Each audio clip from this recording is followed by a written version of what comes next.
Pensez-vous que quelqu'un peut échapper aux profondeurs du satanisme et trouver la rédemption? Découvrez le parcours choquant de Zachary King, un ancien grand mage qui a réalisé des rituels sombres et qui révèle maintenant les secrets obscurs de l'occulte. Son histoire de transformation vous tiendra en haleine du début à la fin. Préparez-vous à être surpris et à comprendre l'impact réel du mal et le pouvoir de la véritable rédemption. Avant de poursuivre cette incroyable histoire de dépassement et de transformation, n'oubliez pas de liker, de commenter de quelle ville vous suivez ce récit et de vous abonner à la chaîne pour ne manquer aucun détail de ce voyage émouvant. Allons ensemble jusqu'au bout de cette histoire. J'avais seulement 12 ans lorsque le monde séduisant de l'occulte a commencé à m'appeler. Je me souviens clairement de cet après-midi pluvieux où l'obscurité semblait s'approfondir en moi, comme si quelque chose m'attirait vers un abîme inconnu. J'étais assis dans ma chambre, perdu dans mes pensées, quand mon ami Lucas est arrivé. Il a toujours eu une fascination pour les choses étranges, et ce jour-là, il a apporté un vieux livre qu'il avait trouvé dans une librairie d'occasion. « Regarde ça, Zachary !» s'exclama-t-il, agitant le livre devant moi. « C'est sur la magie noire et les R. Tu ne vas pas croire ce qu'ils font ?» La curiosité m'a consumé. « Qu'est-ce qui est si spécial dans ce livre ?» ai-je demandé, essayant de cacher mon intérêt. Lucas feuilletait les pages et commençait à lire à voix haute. Les mots dansaient devant mes yeux, éveillant en moi un mélange de peur et d'excitation. Il parle d'invocation d'esprit et de pacte. « Regarde ici, il y a même des rituels pour obtenir tout ce que tu veux. » Il me regardait avec un sourire malicieux. « Imagine ce que nous pourrions faire. » L'idée d'avoir du pouvoir, de contrôler quelque chose de plus grand que moi, était irrésistible. Cette nuit-là, à la faible lumière de la lampe, nous avons décidé d'expérimenter. Nous nous sommes assis par terre, formant un cercle avec des bougies que Lucas avait apportées. L'odeur de la cire fondue emplissait l'air, tandis qu'il récitait des mots qui semblaient être une langue ancienne. « Zachary, es-tu prêt pour ça ?» demanda-t-il, un éclat d'excitation dans les yeux. « Bien sûr que oui, allons-y !» répondis-je, l'adrénaline parcourant mes veines. Alors que Lucas parlait, je sentais une présence étrange dans l'air, un mélange de peur et d'attente. Les ombres de la chambre semblaient bouger, dansant autour de nous. Je me souviens d'avoir regardé les bougies, et à un moment de distraction, elles ont commencé à osciller, comme si un courant d'air invisible passait. « Tu as vu ça ?» ai-je demandé, sentant un frisson dans le dos. « Oui, c'est normal. C'est juste le début, » répondit Lucas avec un sourire satisfait. « Je pense que nous faisons quelque chose de bien. Cette nuit-là, quelque chose a changé en moi. Ce qui avait commencé comme une simple curiosité était devenu une obsession. » Les semaines suivantes étaient remplies d'expérimentations et de lectures de plus en plus de livres sur l'occulte. Je me sentais de plus en plus attiré par ce monde sombre. Les pratiques de magie noire sont devenues partie intégrante de mon quotidien, et chaque rituel semblait me donner une sensation de pouvoir inégalée. Une nuit, alors que nous étions à nouveau réunis, un autre ami, Felipe, est intervenu dans la conversation. « Vous avez déjà entendu parler de l'Église mondiale de Satan ?» demanda-t-il, une lueur malicieuse dans les yeux. « On dit qu'ils ont des rituels qui peuvent te donner des pouvoirs incroyables. » La mention de l'Église m'intriguait. « Qu'est-ce que c'est exactement ?» demandai-je, à peine capable de contenir ma curiosité. Felipe a commencé à parler des promesses de pouvoir et de connaissances que l'Église offrait. « Si tu les rejoins, tu pourrais devenir un grand mage. Imagine ça, Zachary. Tu pourrais avoir tout ce que tu as toujours voulu. » L'idée de devenir un grand mage me fascinait. C'était comme si chaque mot qu'il prononçait était une goutte de poison, m'intoxiquant lentement. « Comment pouvons-nous nous joindre ?» demandai-je, l'attente grandissant en moi. « Il y a une réunion lors de la prochaine pleine lune. Nous devons nous préparer, » répondit Felipe avec un sourire énigmatique. Cette réunion m'a conduit sur un chemin sans retour. Chaque pas que je faisais vers l'occulte semblait m'enfoncer davantage dans l'abîme, mais la sensation de pouvoir et de contrôle était écrasante. L'ascension au satanisme organisé a été pour moi un processus qui semblait inévitable, une continuité de ce que j'avais déjà expérimenté. Au fil des ans, chaque rituel, chaque pratique de magie noire me plongeait plus profondément dans un abîme que je ne pouvais pas comprendre à l'époque. L'Église mondiale de Satan se présentait comme un refuge, un endroit où je pouvais enfin me sentir partie intégrante de quelque chose de plus grand. Je me souviens de la première fois où je suis entré dans le siège de l'Église. L'environnement était enveloppé d'une pénombre dense, éclairé uniquement par des bougies projetant des ombres dansantes sur les murs. L'odeur d'encens et de cire fondue remplissait l'air, créant une atmosphère qui semblait pulser d'une énergie palpable. Un homme d'apparence austère, vêtu d'un manteau noir, m'a accueilli à la porte. Son regard était perçant, comme s'il pouvait voir jusqu'à l'essence de mon âme. « Es-tu prêt à t'engager, Zacharie ?» demanda-t-il d'une voix basse et ferme. « Que cherches-tu ici ?»« Je veux apprendre, je veux du pouvoir, » répondis-je, ma voix tremblante d'excitation et de peur en même temps. « Alors viens, » dit-il en gesticulant pour que je pénètre. « Ici, tu trouveras ce que tu cherches, mais sache, le chemin est sombre et plein d'épreuves. » À mesure que je m'intégrais à la communauté, j'étais présenté à des rituels de plus en plus complexes et profonds. Mon initiation en tant que grand mage a été un tournant. Je me souviens de la cérémonie, où j'étais entouré par d'autres membres, tous vêtus de tenues sombres. Un grand pentagramme était dessiné sur le sol, et j'étais au centre, ressentant l'anxiété et l'adrénaline courir dans mes veines. « Zacharie, vous êtes sur le point d'être élevé. Accepterez-vous les enseignements de notre Seigneur des Ténèbres ?» demanda le leader, maintenant connu comme l'un des hauts prêtres. Le son de ses pieds nus sur le sol en pierre résonnait comme un tambour, marquant le rythme d'un rituel qui semblait s'étirer dans un temps à part. « Oui, j'accepte, » dis-je, la déterminative. « Alors, prêtez serment !» s'exclama-t-il, élevant la voix. « Jurez fidélité à notre Seigneur et à sa cause. »« Je jure fidélité au Seigneur des Ténèbres !» criai-je, ressentant une vague de pouvoir parcourir mon corps. Les applaudissements et les cris de soutien résonnaient autour de moi. À partir de ce moment, j'étais l'un des élus. Ce qui m'attendait, cependant, étaient des rituels qui mettraient à l'épreuve non seulement mon corps, mais mon âme. C'est au cours de ces rituels que je participais à des pratiques que je n'aurais jamais imaginé voir, et encore moins réaliser. Les avortements rituels étaient un aspect sombre et grotesque du satanisme organisé auquel je devais faire face. Lors d'une de ces nuits, je me souviens d'avoir été conduit dans un espace restreint, où l'air était lourd de l'odeur de sang et d'encens. L'environnement était rempli de murmures et d'une attente palpable. Une femme, choisie comme sacrifice, était allongée sur un autel, son regard distant et terrifié. « Zacharie, tu dois conduire ce rituel, » dit l'un des autres sorciers avec un sourire cruel. « Il est temps de montrer à notre Seigneur combien tu es dévoué. » « Mais c'est mal, » hésitai-je, le poids de la situation commençant à m'ébranler. « Mal ? Il n'y a pas de bien ou de mal ici. Il n'y a que pouvoir et soumission à notre Seigneur, » répondit-il, sa voix chargée de fanatisme. « Tu ne veux pas le décevoir, n'est-ce pas ?» Un frisson parcourut ma colonne vertébrale. Ce qui se passait ici n'était pas seulement un rituel, c'était une violation de la vie, un acte qui déchirait l'essence même de l'être. Pourtant, j'étais piégé, incapable de reculer. « Concentre-toi, Zacharie », murmura le haut prêtre, ses yeux brillants de ferveur. « C'est le chemin de la véritable magie. » Et ainsi, je plongeais plus profondément dans cette obscurité, cherchant pouvoir et reconnaissance, tandis que les ombres autour de moi devenaient de plus en plus oppressives.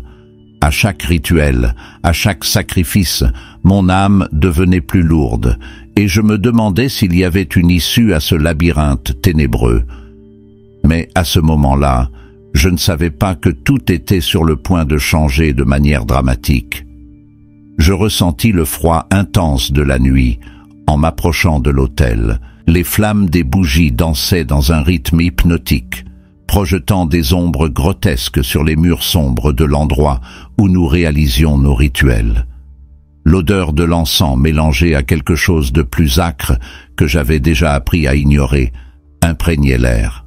À ce moment-là, j'étais sur le point de participer à un rituel, l'un des plus sombres que je pouvais imaginer. J'étais entouré de figures encapuchonnées, dont les visages étaient cachés par l'obscurité, mais leur présence était palpable, comme une tempête sur le point d'éclater. « Zacharie !» Une voix résonna, déchirant le silence comme une lame. C'était le haut prêtre, une figure imposante qui me rendait toujours nerveux. « Aujourd'hui, ton rôle sera fondamental. Comprends-tu ce que cela signifie ?»« Oui, maître, je suis prêt, » répondis-je, essayant de cacher le tremblement dans ma voix. À ce moment-là, je savais que chaque rituel auquel je participais me plongeait plus profondément dans l'obscurité. Il fit un signe de la main, et les autres membres s'organisèrent en cercle autour de nous, murmurant des mots dans une langue que j'arrivais à peine à comprendre. L'atmosphère devenait lourde, presque électrique, tandis que les énergies s'accumulaient autour de nous. Je sentais comme si une force invisible nous enveloppait, faisant ressortir nos intentions les plus sombres. « Aujourd'hui, nous offrons quelque chose de grande importance », continua le prêtre, sa voix prenant une gravité qui me rendait inquiet. Un sacrifice rituel, un acte qui renforcera notre pacte avec les forces que nous servons.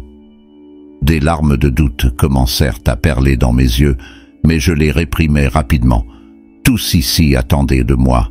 « Et que sera offert ?» demandai-je, la curiosité et la peur se mêlant dans ma poitrine. Il sourit, un sourire qui n'était pas plein de joie, mais d'une satisfaction sombre. « Un avortement. La vie qui va se sacrifier nous apportera pouvoir et protection. Tu es prêt pour cela, n'est-ce pas ?» Ces mots résonnèrent dans mon esprit comme un écho sinistre. Je savais qu'il y avait quelque chose de gravement mauvais, mais la pression du groupe et l'attente du prêtre me maintenaient piégé dans ce cycle d'obscurité. « Oui, je suis prêt », affirmai-je, bien qu'une partie de moi criait de fuir. Les heures suivantes passèrent comme un flou. Le rituel se déroula au milieu de chants et de gestes qui semblaient danser entre la lumière et l'obscurité. Ce qui était sur le point de se produire n'était pas seulement un acte d'inhumanité, c'était un pacte avec des forces que je ne parvenais pas à comprendre pleinement. Quand le moment arriva, j'étais dans un état de transe, incapable de traiter la gravité de ce qui allait se passer. Plusieurs visages se tournèrent vers moi, chacun rempli d'attente et de ferveur. « Zacharie, c'est à toi !» ordonna le prêtre, sa voix maintenant plus intense. La salle était remplie d'une tension palpable. Je respirais profondément, essayant de rassembler mon courage. « S'il te plaît, que cela nous apporte du pouvoir », murmurai-je, presque en ne croyant pas à mes propres mots. En regardant la scène devant moi, la réalité de ce que j'étais sur le point de faire commença à s'infiltrer dans ma conscience. La salle tournait, et j'étais sur le point de franchir une ligne qui ne pourrait jamais être défaite. Les voix autour de moi commencèrent à se mêler dans un chant frénétique, et je réalisais que j'étais sur le point de devenir partie intégrante de quelque chose qui me consumerait complètement. La terreur et l'excitation s'entremêlaient, et j'étais piégé dans un cycle de culpabilité et de désespoir. Ce qui se passait là n'était pas seulement un rituel, mais un acte de corruption qui souillerait mon âme à jamais. Et, à cet instant, une partie de moi souhaitait crier, mais l'autre était enchevêtrée dans le désir de pouvoir que le satanisme promettait. « Zacharie !» La voix du prêtre me ramena à la réalité. « Nous allons commencer. » Et à ce moment-là, je réalisais que j'étais sur un chemin sans retour. J'étais immergé dans un monde de ténèbres, entouré de rituels et de pratiques qui, à ce stade, étaient devenus aussi normales pour moi que respirer. L'Église mondiale de Satan était mon foyer, et j'avais atteint le rang de grand mage, un titre qui portait autant de prestige qu'un poids lourd. Ce qui me préoccupait le plus, cependant, c'était l'influence que j'exerçais sur les autres. Le pouvoir que j'avais et les esprits que je pouvais façonner étaient enivrants. Une nuit, après un rituel particulièrement intense, où l'atmosphère était chargée de tension et d'attente, je rassemblai un groupe de fidèles dans un espace réservé, éclairé seulement par des bougies. L'odeur de l'encens et le battement du tambour résonnaient comme un appel à l'action. Je regardais ces visages anxieux et me sentis comme un chef d'orchestre sur le point de diriger une symphonie sombre. « Amis », commençai-je, ma voix résonnant dans les murs. Nous sommes ici pour étendre nos domaines. La foi chrétienne est notre plus grand ennemi, et nous devons la corrompre de l'intérieur. L'avortement est un outil puissant. Ce n'est pas seulement un acte physique, mais spirituel. C'est un sacrifice rituel qui nous renforce. Les regards d'approbation et d'enthousiasme que je reçus étaient comme un carburant. L'un des fidèles, un jeune homme nommé David, leva la main, hésitant mais déterminé. « Zacharie, comment pouvons-nous vraiment impacter la société? Les gens sont si fixés sur leurs croyances, ils ne nous écouteront jamais. » Je ressentis une vague de colère et de frustration. C'est pourquoi nous devons être astucieux. Nous devons nous infiltrer dans leurs pratiques et cérémonies. Nous devons leur faire croire que l'avortement est un choix et non un sacrifice. C'est ainsi que nous allons démanteler leur foi, un cœur à la fois. Le murmure d'accord qui suivit était comme un écho sombre de ma propre détermination. Mais, au fond de moi, une petite voix commença à s'élever, un écho lointain d'une conscience que j'avais réduite au silence depuis si longtemps. Les semaines passèrent, et à chaque rituel, à chaque sacrifice, mon cœur devenait plus lourd. Une nuit, alors que nous réalisions un rituel dans un endroit isolé, une femme enceinte fut amenée pour le sacrifice. L'acte en lui-même était un mélange d'adrénaline et d'horreur, et je me retrouvais paralysé un instant. Son regard, rempli de peur et de désespoir, pénétra mon âme. « S'il vous plaît, je veux juste sauver mon enfant », implora-t-elle, les larmes coulant sur son visage. Le poids de ces mots résonna en moi comme un tonnerre. Que faisais-je vraiment? Les mots de David résonnèrent dans ma tête, et je me demandais si je pouvais vraiment continuer sur ce chemin. Puis, l'un de mes fidèles, avec un sourire maléfique, s'approcha. « Ce n'est qu'un sacrifice, Zacharie.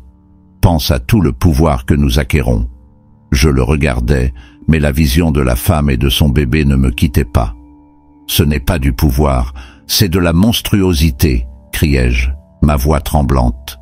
Le groupe se tut, surpris par mon explosion soudaine. « Zacharie, tu deviens faible, » dit David avec un air de mépris. « La faiblesse n'a pas sa place parmi nous. »« Peut-être que c'est la faiblesse qui nous rend humains, » répondis-je, tandis qu'un conflit intérieur se formait en moi. Les paroles de la femme résonnaient dans mon esprit, et je ne pouvais plus les ignorer. La vérité était que je corrompais non seulement la foi des autres, mais aussi ma propre âme. La tension dans la pièce était palpable. Je savais que je devais prendre une décision. Ce que je faisais était horrifique, et bien que j'étais captivé par le pouvoir, le coup devenait insupportable.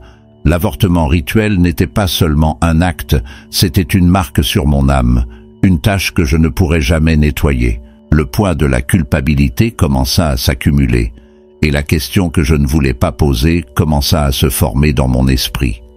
Jusqu'où irais-je pour maintenir ce pouvoir, et que serais-je vraiment prêt à sacrifier? La nuit était enveloppée d'une obscurité dense, presque palpable. Je me trouvais dans ce qui semblait être un limbe, un espace entre la réalité et l'inconnu. Le silence était assourdissant, brisé seulement par le son distant d'un murmure qui semblait venir de toutes parts. Le cœur battant, je ne savais pas si je rêvais ou si j'avais vraiment été transporté dans un endroit où les forces du bien et du mal se confrontaient.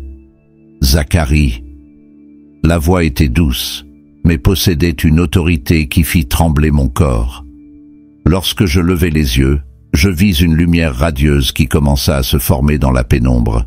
La figure qui en émergea avait une beauté indescriptible, enveloppée d'un manteau de lumière qui la rendait presque éthérée. C'était la Vierge Marie.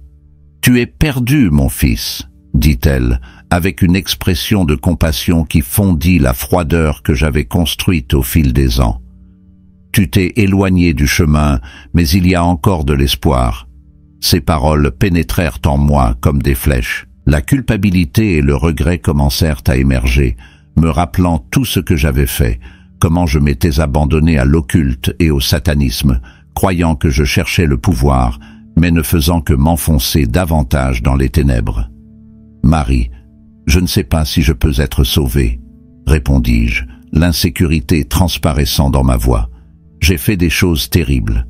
J'ai participé à des rituels, des sacrifices. J'ai ôté des vies. Comment quelqu'un comme moi pourrait-il être digne de pardon? Elle s'approcha et la lumière qui émanait d'elle semblait guérir les blessures de mon âme. Zacharie, peu importe jusqu'où tu es allé, l'amour de Dieu est plus profond que n'importe quel péché. Tu as la capacité de changer, de te racheter. C'est le choix que tu fais maintenant qui compte. À ce moment-là, une présence intense commença à se former à ses côtés. C'était Jésus. Son regard était profond et plein d'amour, mais je voyais aussi la tristesse dans ses yeux. Il s'approcha, et l'atmosphère autour de nous semblait vibrer avec l'énergie du pardon. Zacharie, je te connais. Je connais ton cœur et toutes tes luttes. Je ne suis pas venu pour te condamner, mais pour te sauver. Sa voix était comme de la musique, douce et puissante à la fois. Tu n'es pas ici par accident. Chacun de tes pas t'a conduit à ce moment. Maintenant, tu peux choisir un nouveau chemin. Mais je ne sais pas comment, confessai-je, la vulnérabilité transparaissant sur mon visage. Je suis entouré de tant de mensonges et de ténèbres. Comment puis-je en sortir? Cherche la vérité, répondit Marie. La vérité est ce qui te libérera. Commence à prier, cherche la communauté de foi et laisse l'amour de Dieu transformer ta vie. Le chemin ne sera pas facile, mais tu ne seras pas seul. Avec ces mots, une vague de lumière commença à envelopper mon corps et une sensation de paix indescriptible envahit mon être. Les souvenirs de douleur et de regret commencèrent lentement à se dissiper, et à leur place, une nouvelle espérance commençait à germer. Tu peux le faire, Zacharie. Tu peux être un phare de lumière pour ceux qui sont encore perdus dans les ténèbres, dit Jésus avec encouragement. Ton histoire de transformation peut inspirer d'autres à s'éloigner du mal. Je pleurais maintenant, non pas de tristesse, mais de gratitude. Je ne sais pas comment te remercier. Marie sourit, un sourire qui illuminait même l'obscurité la plus profonde. Remercie en vivant la vérité, mon fils. C'est la plus grande forme de gratitude que tu puisses offrir. Ainsi, comme un écho lointain, les voix commencèrent à se dissiper. Et la lumière s'éteignit lentement, mais la transformation en moi était irrépressible. Je savais que ma vie ne serait plus jamais la même, que j'avais une nouvelle mission, répandre le message d'amour et d'espoir que j'avais reçu cette nuit-là. Il était temps de laisser le passé derrière moi et d'embrasser l'avenir que Dieu avait réservé pour moi. Cette nuit-là était imprégnée d'une atmosphère lourde et oppressante. Je sentais le poids des ombres autour de moi, alors que je me préparais pour ce qui serait l'un des rituels les plus sombres auxquels j'avais jamais participé. L'air était chargé de l'odeur de la cire fondue et de l'encens, et les bougies vacillaient comme si elles craignaient ce qui était sur le point de se produire. Nous étions au cœur de la forêt, entourés par un mélange d'arbres hauts qui semblaient chuchoter des secrets obscurs entre eux. Zacharie, es-tu prêt? La voix d'Anton, mon mentor et l'un des magiciens les plus respectés de l'Église mondiale de Satan, fendit la tension dans l'air. Il avait un regard intense, presque hypnotique, qui me faisait toujours sentir comme si j'étais évalué à chaque mouvement que je faisais. Je savais qu'il attendait beaucoup de moi, ce qui me rendait nerveux, mais en même temps, une partie de moi se sentait puissante. Oui, Anton, je suis prêt. Ma voix sonna plus ferme que je ne me sentais réellement. Le rituel impliquait un sacrifice que j'avais déjà réalisé auparavant, mais l'ampleur de cet acte me laissait inquiet. Ce que j'étais sur le point de faire était considéré comme l'un des plus grands tests de loyauté envers notre cause. Souviens-toi, Zacharie, nous ne réalisons pas seulement un rite. Nous invoquons des forces qui ne peuvent pas être contrôlées. Tu dois te livrer complètement. Nos dieux attendent cela de nous. Il marqua une pause, son regard perçant fixé sur moi. Ce qui va se passer ce soir n'est pas seulement un sacrifice, c'est une déclaration de notre dévotion. Ces mots résonnèrent dans mon esprit alors que nous nous préparions. Le cercle de bougies fut allumé, illuminant les silhouettes encapuchonnées qui nous entouraient. Elles se déplaçaient avec une grâce presque surnaturelle, les ombres dansant sur leurs visages masqués. Je me sentais partie de quelque chose de beaucoup plus grand, mais je ressentais aussi un froid dans le dos. Il y avait une ligne ténue entre pouvoir et désespoir, et je savais que j'étais sur le point de la franchir. « Zacharie, viens ici. » Anton m'appela, gesticulant pour que je m'approche de l'autel. Au centre, une figure était attachée, une jeune femme qui avait été enlevée, choisie pour être notre sacrifice. Ses yeux étaient écarquillés de peur, et je pouvais voir la confusion et le désespoir qui s'y reflétaient. Un poids de culpabilité commença à se former dans mon estomac, mais je le repoussai rapidement. Je cherchais encore le pouvoir, je ne pouvais pas échouer maintenant. « Nous sommes prêts à commencer », annonça Anton d'une voix qui ressemblait plus à un tonnerre. Il leva son dagger, et le cercle commença à entonner un chant en latin. Les mots résonnaient dans l'air, et je me joignis à eux, ma voix se mêlant à celle de mes compagnons. Le son devint une vague d'énergie, pulsante autour de nous. Mais alors, quelque chose se produisit. Alors que le rituel progressait, quelque chose en moi commença à s'agiter. Je regardais la jeune femme, ses yeux implorant de l'aide, et son image commença à me hanter. La culpabilité que j'avais tenté d'enterrer commença à émerger. C'est alors que j'entendis une voix, claire et distincte, qui perça l'obscurité. « Zacharie, ce n'est pas ton destin. »« Qui parle ?» murmurai-je, mon cœur s'emballant. Les voix autour de moi continuaient, mais mon attention était complètement focalisée sur l'origine de cette voix, qui semblait résonner dans mon âme. « C'est moi, Jésus », répondit la voix. La présence que je ressentais était indéniable, comme une lumière traversant les ténèbres qui m'entouraient. « Tu n'as plus besoin d'être, il existe une lumière plus grande que celle que tu n'as encore jamais vue. » Mes mains tremblaient alors que je baissais le dagger, le poids de ce que j'étais sur le point de faire devenant insupportable. Anton remarqua mon hésitation et se tourna vers moi, les yeux pleins de colère et de déception. « Zacharie, que fais-tu? Tu ne peux pas hésiter maintenant. »« Je ne peux pas faire ça, » criai-je, la voix étouffée par l'émotion. La jeune femme me regarda, et quelque chose se brisa en moi. Je ne pouvais plus ignorer ce qui se passait. Ce que je faisais était mal. Je ne peux pas sacrifier une vie. La bataille à l'intérieur de moi faisait rage, entre la fidélité au satanisme et la révélation que je venais d'avoir. Je savais que j'étais sur le point de tout changer. La douce lumière du matin pénétrait par la fenêtre, et j'étais assis dans un coin de la pièce, plongé dans des pensées profondes. La transformation qui s'était produite dans ma vie semblait si surréaliste, presque comme un rêve. J'étais sorti des ténèbres de l'occultisme, et enfin, j'avais trouvé la vraie lumière en Jésus-Christ. Je me souviens de la façon dont je me sentais perdu, et maintenant, en regardant en arrière, c'était comme si un poids lourd avait été retiré de mes yeux. Les échos du passé résonnaient encore dans mon esprit. « Tu crois vraiment que tu peux te débarrasser de tout ça ?» Une voix murmura en moi, un souvenir de qui j'étais avant. Mais il y avait quelque chose de plus fort que ce doute, une certitude qui grandissait en moi. La vérité que j'avais découverte était inébranlable. Je devais partager cela avec le monde. Ce jour-là, je décidai qu'il était temps de raconter mon histoire.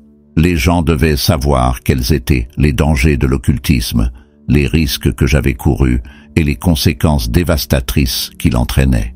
Je pris mon téléphone et appelai un de mes anciens amis de l'époque où j'étais encore immergé dans le satanisme. « Salut Zacharie, ça fait longtemps, comment ça va ?»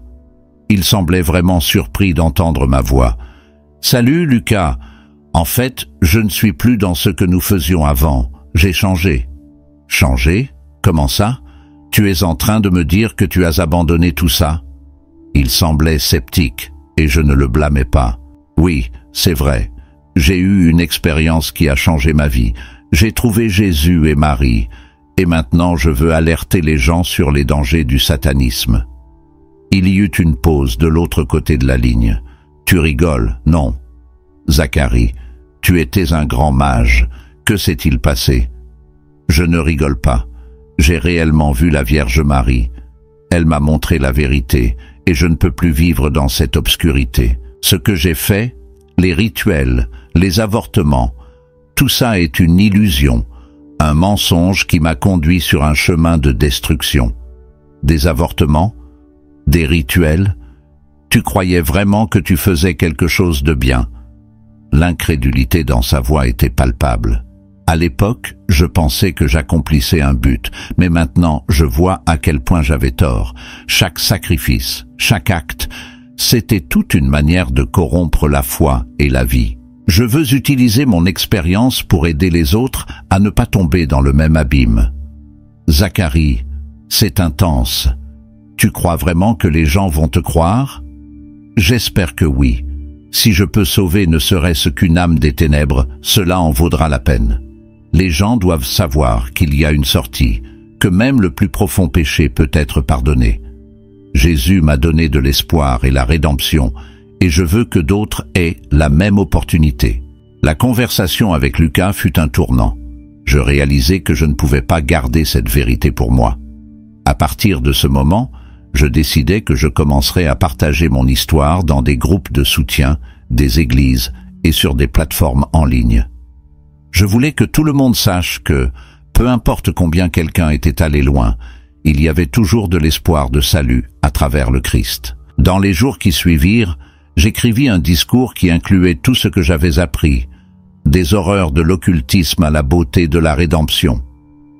Je parlais des rituels que j'avais vus, de la pression que je ressentais pour sacrifier des vies innocentes et comment la foi en Jésus m'avait libéré de tout cela. Si j'ai pu être sauvé, n'importe qui le peut, disais-je à voix haute, imaginant les vies qui pourraient se transformer. La vérité que je porte maintenant est un puissant témoignage. Je ne suis plus la personne perdue qui errait dans l'obscurité. Je suis un homme renaissant, un porte-parole de l'espoir et de la lumière. Et tandis que je partage mon parcours, mon cœur se remplit de gratitude envers Dieu de m'avoir sauvé. Le passé peut être sombre, mais la lumière du Christ brille plus intensément en chacun de nous qui choisit de se tourner vers lui. Je me souviens du jour où tout a changé. J'étais dans un état de confusion, perdu entre les rituels que je pratiquais et la vie que je menais. L'obscurité m'entourait et je ne savais plus qui j'étais. En regardant en arrière, je réalise que j'étais dans un abîme profond, entouré d'ombres et d'échos de rires maléfiques qui résonnaient dans mon esprit. C'est dans ce décor désolant que je rencontrai quelque chose que je n'aurais jamais pu imaginer. C'était une nuit froide et silencieuse. Le ciel était couvert de nuages et la lune peinait à briller. Je me trouvais dans un endroit isolé, un des lieux où nous réalisions des rituels. Tout à coup, je sentis une présence. Une douce lumière commença à percer l'obscurité et une sensation de paix commença à envahir mon cœur terrifié. Ce n'était pas la paix que je connaissais, mais une tranquillité profonde qui semblait m'envelopper. « Qui est là ?» demandai-je, ma voix tremblante. « Je suis », répondit une voix douce et sereine qui semblait résonner dans mon âme. « N'aie pas peur. » La figure commença à se matérialiser devant moi. C'était une femme, vêtue de blanc, avec un regard rempli d'amour et de compassion. C'était comme si chaque rayon de lumière émanant d'elle dissipait les ténèbres qui m'entouraient. « Je suis Marie, la mère de Jésus, » dit-elle avec un sourire qui illuminait mon être. « Pourquoi es-tu ici ?» demandai-je, ressentant un mélange de peur et de curiosité. « Je ne mérite pas ta présence. »« C'est exactement pour cela que je suis ici, » répondit Marie. « La miséricorde de Dieu est plus grande que n'importe quelle erreur que tu aies commise. Tu es perdu, mais il y a un chemin de retour. » Mes jambes tremblaient et je me laissais tomber au sol. J'ai fait des choses horribles. J'ai participé à des rituels. J'ai sacrifié des vies. Je n'ai jamais pensé qu'il pourrait y avoir du pardon pour moi. « Tu n'es pas seul, » dit Marie en s'approchant. « Chacun a la capacité de se racheter. L'amour de Dieu est infini et le sacrifice de son Fils, Jésus, a été fait pour toi. » À cet instant, la lumière autour de moi sembla s'intensifier et je ressentis une présence encore plus puissante. C'était lui, Jésus-Christ. Ses yeux étaient comme des océans profonds, remplis d'amour et de vérité. « Zacharie, dit-il, je te connais. Je connais chaque douleur, chaque larme et chaque ombre que tu portes. Je suis venu pour te libérer. » Je ressentis un poids énorme se lever de moi, comme si toute l'obscurité que j'avais accumulée au fil des ans était en train d'être expulsée. « Mais je ne sais pas si je suis digne de ta grâce, » murmurai-je, luttant contre les larmes qui montaient à mes yeux. « Il ne s'agit pas d'être digne, » répondit Jésus avec douceur. « Il s'agit d'accepter l'amour qui est déjà disponible pour toi. Viens à moi et je te donnerai du repos. Tu peux être libre. » Ces mots pénétrèrent en moi comme un baume. Le désir de me libérer du poids du satanisme et de l'occulte commença à grandir. « Comment puis-je me libérer? Que dois-je faire ?» demandai-je, presque désespéré. « Reconnais tes erreurs, repens-toi de tout cœur et remets ta vie entre mes mains. Je suis le chemin, la vérité et la vie, » me dit-il tendant la main. « Viens et laisse-moi te guider. » À ce moment-là, tout devint clair. La haine, la douleur et l'obscurité que j'avais cultivées n'étaient plus ce que je voulais. Je voulais la lumière, je voulais l'amour. « J'accepte, Seigneur, déclarai-je, la voix tremblante. Je me remets à toi. » Alors que je parlais, je sentis une vague d'amour inconditionnel m'envelopper. Les chaînes qui me retenaient commencèrent à se briser, et je savais que j'étais enfin chez moi. La transformation commençait, et l'espoir que je pensais avoir perdu surgit comme un phare au milieu de la tempête. La transformation que j'ai vécue fut si intense et impactante que parfois je sens que je suis encore en train de traiter tout ce qui s'est passé. Je me souviens clairement du moment où j'ai réalisé que ma vie était sur le point de changer pour toujours. J'étais dans un endroit sombre, entouré d'ombres et d'échos de rires et de chuchotements qui semblaient m'appeler. L'atmosphère était chargée d'une énergie pesante, un fardeau que je portais comme un poids. Mais ce jour-là, quelque chose de différent se produisit. C'était une nuit froide, alors que je me trouvais seul dans un coin de ma chambre, que tout commença. L'atmosphère était lourde, et tout à coup, une lumière brillante jaillit, éblouissant l'obscurité autour de moi. Ce n'était pas une lumière ordinaire, elle était radieuse, chaude, et semblait m'envelopper complètement. J'étais paralysé, ne sachant pas si je devais m'éloigner ou m'approcher. Puis, une voix douce et puissante résonna, remplissant l'espace. « Zacharie, mon fils, pourquoi t'es-tu perdu sur ce chemin d'obscurité ?»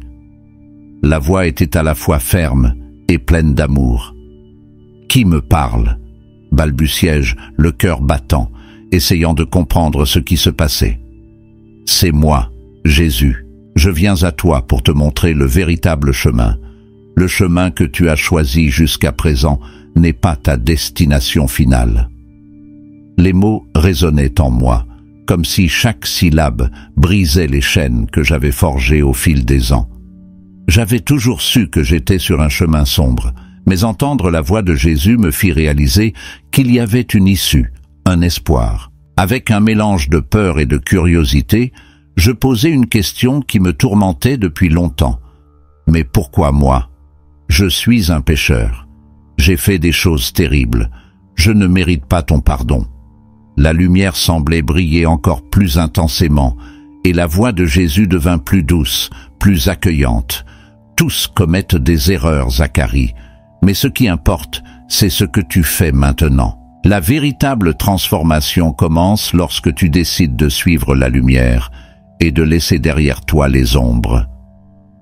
À ce moment, la figure de la Vierge Marie apparut à mes côtés, sereine et pleine de grâce. Elle me regarda avec un amour indescriptible. « Mon fils, n'aie pas peur de te repentir. La miséricorde de Dieu est infinie. Il t'aime, peu importe à quel point tu es éloigné. » Les larmes commencèrent à couler le long de mon visage. La douleur et le poids que je portais semblaient être retirés de moi, couche après couche. Mais qu'en est-il des choses que j'ai faites, des rituels, des avortements? J'étais désespéré, essayant de comprendre comment je pourrais être pardonné. « Tu peux être lavé, purifié, » répondit Marie, d'une voix douce et réconfortante. « Il suffit d'ouvrir ton cœur, de chercher un véritable repentir et d'accepter l'amour qui t'est offert. » À cet instant, je compris que la conversion n'était pas seulement un changement de croyance, mais une transformation profonde de mon être. Je voulais me libérer, je voulais laisser derrière moi tout ce qui me liait à l'obscurité. « Je veux suivre ce chemin !» m'exclamai-je, sentant la détermination naître en moi. Les figures devant moi souriaient, et la lumière semblait pulser en réponse à ma déclaration. « Alors viens, dit Jésus, fais le premier pas et fais-moi confiance. » À ce moment-là, tout autour de moi se dissipa. Les ombres qui semblaient autrefois faire partie de moi commencèrent à s'estomper. Je n'étais plus le Zacharie qui s'était perdu dans l'occulte. Une nouvelle espérance se levait. Une espérance qui ne reposait pas sur des rituels ou des pratiques sombres, mais sur la foi et l'amour que j'étais désormais prêt à accepter. « Je me remets à toi, Seigneur, je me remets à toi », murmurai-je, ressentant une paix que je n'avais jamais connue auparavant. Le poids que je portais disparut, et une nouvelle vie était sur le point de commencer. Le voyage serait long, mais je savais que je n'étais plus seul. Le message d'espoir et de rédemption était devenu une réalité dans ma vie, et j'étais prêt à l'embrasser. Je me souviens encore clairement du jour où ma vie prit le tournant de la rédemption. J'étais dans un état de profonde confusion et de désespoir, entouré d'ombres que j'avais moi-même convoquées.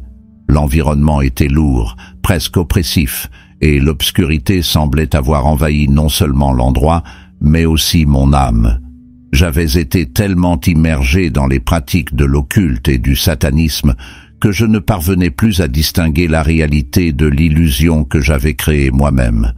C'est à ce moment-là, au milieu de tout cela, qu'un événement extraordinaire s'est produit. J'étais en plein rituel, un de ceux que nous avions l'habitude de réaliser à la recherche de pouvoir et de contrôle. Les bougies étaient allumées, l'odeur de l'encens envahissait l'air et les murmures des enchantements résonnaient comme une chanson macabre. Mais soudain, je ressentis une présence différente. Une lumière venue d'un autre monde illumina l'espace et tout autour de moi commença à s'effacer. L'autel, les bougies, les visages de mes compagnons de culte, tout devenait insignifiant. Une voix douce, mais puissante, résonna dans mon esprit. « Zacharie, pourquoi es-tu ici ?» J'hésitais. La voix était si familière, mais en même temps si lointaine. « Qui est là ?» demandai-je, ma voix tremblante. « Je suis Marie, la mère de Jésus. Je viens te montrer la vérité. » À ces mots, l'atmosphère autour de moi changea complètement. Les ombres qui dansaient auparavant de manière menaçante commencèrent à se dissiper. Une paix indescriptible m'enveloppa et des larmes commencèrent à couler sur mon visage. « Tu n'es pas ce que tu penses être, Zacharie. Ta vie a été marquée par des choix qui t'ont éloigné de l'amour de Dieu, mais il est encore temps. Tu peux revenir. » Revenir? Comment? J'ai fait des choses terribles. J'ai participé à des rituels, à des sacrifices. Comment puis-je être pardonné pour cela? Le poids de la culpabilité était écrasant. C'était comme si chaque acte maléfique que j'avais commis s'accumulait sur moi, pesant de plus en plus. Tu ne comprends pas, mon cher. L'amour de Dieu est plus grand que n'importe quelle erreur. Il est toujours prêt à te recevoir à bras ouverts. Regarde la croix. Regarde le sacrifice qui a été fait pour toi. À cet instant, l'image de la croix surgit devant moi et je vis Jésus, avec toutes ses souffrances, avec l'expression d'amour et de compassion que je n'avais jamais remarquée auparavant. À chaque battement de mon cœur, je ressentais un poids se lever. Mais qu'en est-il des âmes que j'ai corrompues et des rituels que j'ai pratiqués? Le doute persistait encore, mais quelque chose en moi commençait à s'ouvrir à la possibilité de rédemption. Chaque âme est importante, mais tu peux devenir un instrument de changement. Ton témoignage peut sauver beaucoup de gens. Tu n'es pas ce que tu as fait, mais qui tu peux devenir. Accepte cette nouvelle vie, Zacharie.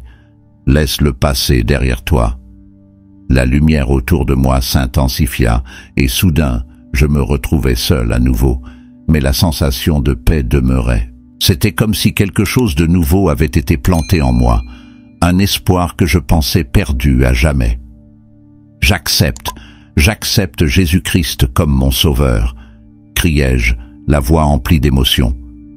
Le poids de la culpabilité, de la honte, toutes les chaînes qui me retenaient commencèrent à se briser.